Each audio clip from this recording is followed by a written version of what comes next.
Tem um versículo na Bíblia que mostra para a gente qual é a razão dos nossos problemas. Vou ler com você, está escrito em Jeremias capítulo 5, versículo 25. Diz assim: as nossas iniquidades desviam estas coisas, e os vossos pecados afastam de vós o bem. Se você for sincero com você mesmo e procurar a razão dos seus sofrimentos, você vai descobrir que a sua maneira de falar, sua maneira de pensar e de proceder é que dá ao inimigo condições de oprimir. Os religiosos têm uma mania de achar que Deus castiga as pessoas. E até dizem isso. Quando um filho, por exemplo, faz uma malcriação, os adultos logo dizem: não faça isso que Deus castiga. Quanta ignorância! A pessoa que diz essas coisas é que merecia ser castigado, porque está atribuindo para Deus uma maldade que não faz, nunca fez e nunca fará parte do seu caráter. A Bíblia ensina, em Provérbios 3,12, que o Senhor repreende aquele a quem ama, assim como o pai ao filho a quem quer bem. Repreender não é castigar. Repreender é chamar a atenção para que a pessoa deixe o erro e siga pelo caminho certo. Mas alguns espertinhos, que se julgam muito sábios e entendidos na palavra de Deus, que se nomeiam aí sacerdotes do povo, logo eles vão pegar o que está escrito em Deuteronômio 32:35, onde o Senhor disse: minha é a vingança, eu recompensarei, para acusar a Deus de ser um Deus vingativo. Não é isso que Deus disse. Quem diz isso certamente não conhece ao Senhor. Deus é justo. E o castigo ou a ira de Deus estão reservados para o diabo e os seus anjos, e para aqueles que rejeitarem a salvação gratuita oferecida por Jesus Cristo como Senhor.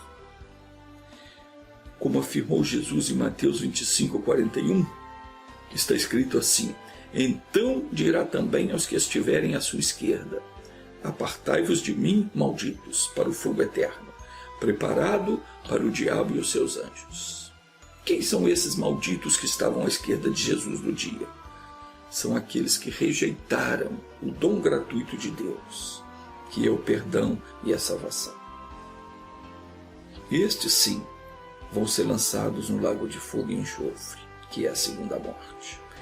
Mas o Senhor Jesus ensinou também em Mateus 7,18 que uma árvore boa não pode dar maus frutos, e nem uma árvore má dar bons frutos. Tudo que é mal, tudo que nos causa mal, vem do diabo. É ele e sempre será ele quem destrói, mata e rouba.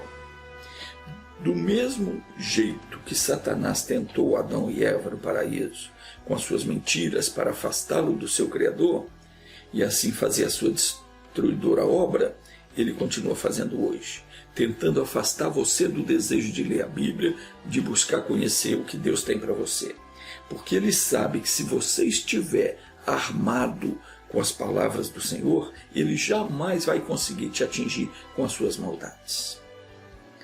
Se você está sofrendo algum mal, se algo na sua vida não vai para frente, se as coisas só dão errado, você nunca prospera, nunca fica curado dessa enfermidade, nunca consegue se realizar, nunca é feliz, é porque tem alguma coisa errada em você.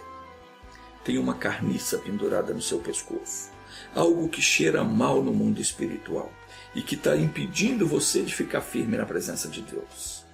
Essa carniça espiritual faz com que você seja rejeitado também pelas pessoas nesse mundo.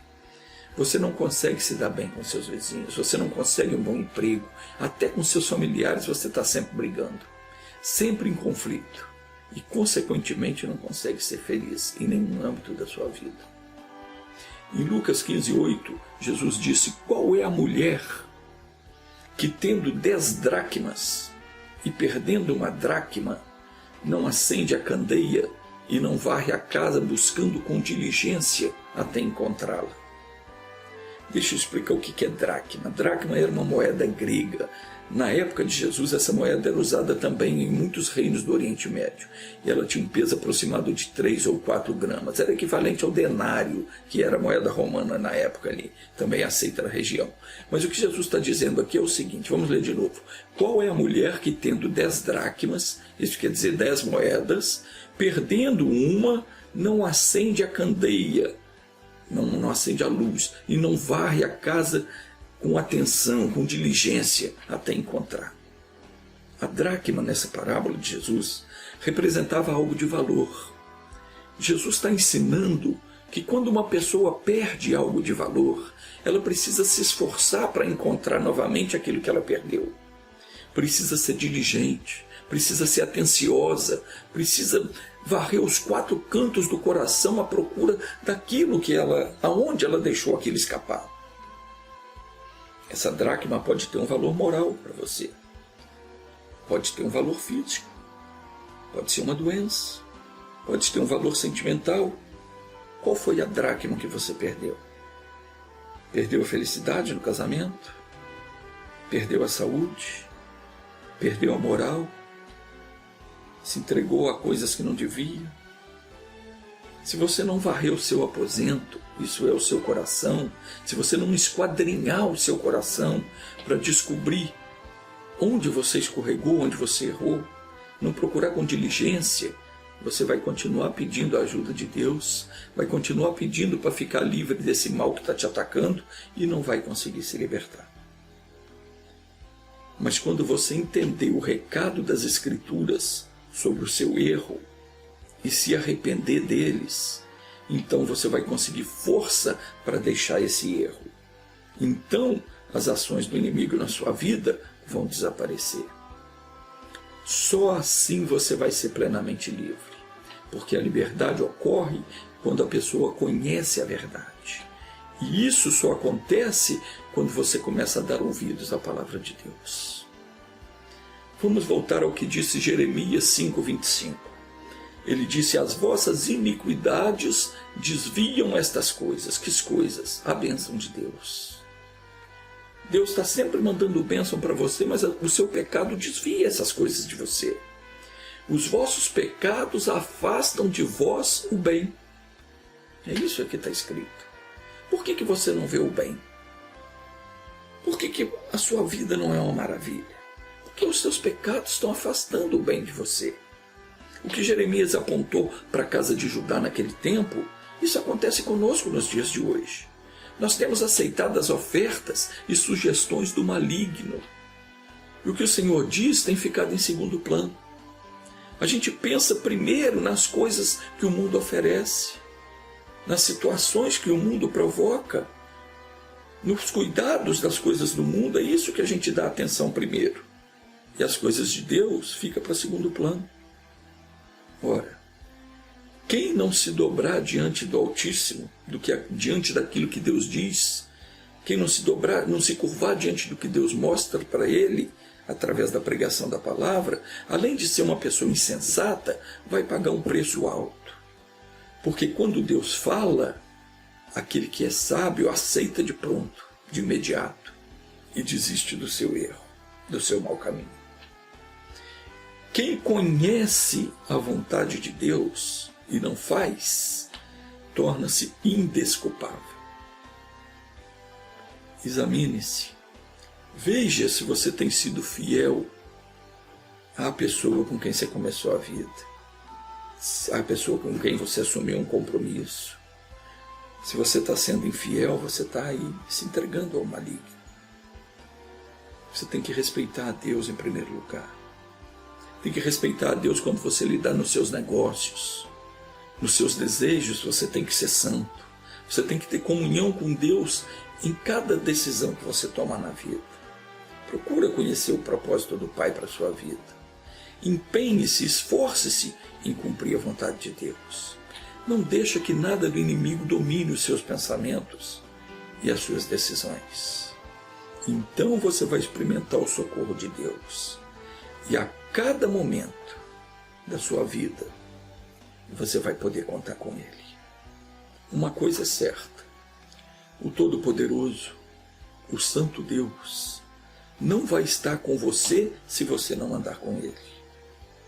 Já imaginou o quanto você perde por andar sozinho? Ou nos caminhos apontados pelo maligno? Quem tem as vestes alvas em todo o tempo, jamais será atingido pelas flechas lançadas por Satanás. No entanto, quando as suas vestes estão sujas, quando a sua mente só pensa sujeira, quando você só pensa na imoralidade, nas coisas erradas, quando a pessoa traz pendurada no pescoço a carniça dos vícios, a carniça da malícia, da zombaria, dos desejos imorais, a carniça da avareza, da idolatria, quando a pessoa anda assim, até os dardos que o diabo lança por acaso vai atingir essa pessoa. Às vezes, o maligno lança uma flecha que não é nem para aquela pessoa, mas aquela pessoa é atingida por aquilo. Por quê? Porque está andando com a carniça do diabo pendurada no pescoço. É preciso colocar um ponto final em tudo que provém do inferno. Você tem que varrer a sua casa, varrer o seu coração. Ver todo pensamento impuro, tudo aquilo que desagrada a Deus e tirar aquilo de você. Se você continuar aceitando as sugestões malignas, você continuará a ser o endereço das aflições do diabo. Quando ele enviar uma flecha, ela vai te atingir. Sede santos, porque o Senhor teu Deus é santo, está escrito. O amor a Deus, o amor ao próximo, a piedade, a santidade, te aproxima do bem. Portanto, coloque a palavra do Senhor diante de ti e você verá essas virtudes como produtos da sua fé. Lembre-se que somente os puros de coração verão a Deus. Está na hora de mudar para sempre. Está na hora de você abandonar o que o inimigo manda você fazer e ter o Altíssimo em você. Agora eu vou convidar você para orar comigo. Se você quiser, é claro. Mas a oração hoje não será uma oração de palavras, e sim de atitudes. Você vai dizer para Deus agora que você vai deixar de fazer estas coisas que você tem feito, que você sabe que está errado. E até então você não tinha força para deixar de fazer, mas agora Ele está te dando força. Porque quando a palavra dele vem no seu coração, vem também o poder para você vencer o mal que está em você. Então Deus está te dando força agora, e você não vai mais fazer essas coisas. Diga isso para Deus, diga, eu não vou mais fazer. Repita, eu não vou mais fazer. E é bom mesmo que você não volte a fazer essas coisas. Essa é a melhor oração que alguém pode fazer. Quando uma pessoa reconhece os seus erros, deles se arrepende e propõe no coração não mais voltar a cometê-los, então Jesus disse que há uma grande alegria no céu. Está escrito assim, digo-vos que assim haverá maior alegria no céu por um pecador que se arrepende, do que por 99 justos que não necessitam de arrependimento. E essa alegria faz com que Deus olhe para essa pessoa e envie o socorro e as bênçãos que ela precisa. Porque diz a Sagrada Escritura que a alegria do Senhor é a nossa força. Essa oração, ela não é só ouvida e respondida por Deus. Ela também é vista por todos os seres no mundo espiritual. E a partir de agora, todos no mundo espiritual, anjos e demônios, saberão claramente quem é o seu Senhor e a quem você pertence. E ai daquele que tocar em você, ai daquele que ousar tocar em você, porque ele vai estar tocando nos olhos de Deus.